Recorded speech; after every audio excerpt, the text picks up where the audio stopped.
কেমন হয় যদি আপনি এরকম একটি ডিঙি নৌকা নিয়ে বিলের মধ্যে বিচরণ করেন, তার পাশাপাশি দোলনায় চড়তে থাকেন? সত্যি অসাধারণ হবে। আর তার পাশে যদি আপনার প্রিয়জনেরা থাকে তাহলে তো আর কথাই নেই। তো বন্ধুরা, এরকম একটি মুহূর্ত উপভোগ করতে হলে আপনাদেরকে চলে আসতে হবে আশুলিয়ার এই ডগরতলি নামক এই এলাকাটিতে। ঠিক বর্ষার এই মৌসুমটাতে শত শত মানুষ ছোট ছোট ডিঙি নৌকা নিয়ে ছুটে চলে আসেন এই স্থানটিতে। আমিও তাই লোভ সামলাতে পারলাম না, আমিও ছুটে চলে আসলাম। তবে এখানে আসলে আপনি ডিঙি নৌকা ছাড়া সাধারণত ইঞ্জিন চালিত নৌকাগুলো খুব কমই দেখতে পাবেন।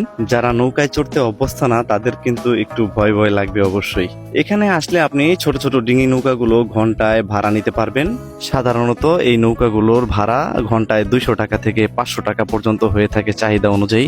এই জায়গাটিতে আসলে আপনি কিছু ভাসমান দোকানও পেয়ে যাবেন। তবে বর্ষার মৌসুমে না আসলে আপনি এত সুন্দর প্রকৃতির দৃশ্য উপভোগ করতে পারবেন না। এই জায়গাটিতে এসে অনেকেই ভিডিও তৈরি করে থাকেন, যা দেখে আমারও আগ্রহ জেগে উঠেছিল যে আসলে এই জায়গাটিতে আমিও চলে যাব একদিন। তো বন্ধুরা, আপনারা যারা আশেপাশে আছেন এখানকার, তো আপনারাও অবশ্যই চলে আসবেন আশা করি। এবং যারা এখানে এসেছেন ইতিমধ্যে তারা অবশ্যই কমেন্টে কিছু জানিয়ে যাবেন। ডগরতলি থেকে আপনাদের সবাইকে অনেক অনেক শুভেচ্ছা জানিয়ে বিদায় নিচ্ছি। সবাই ভালো থাকবেন। আসসালামু আলাইকুম।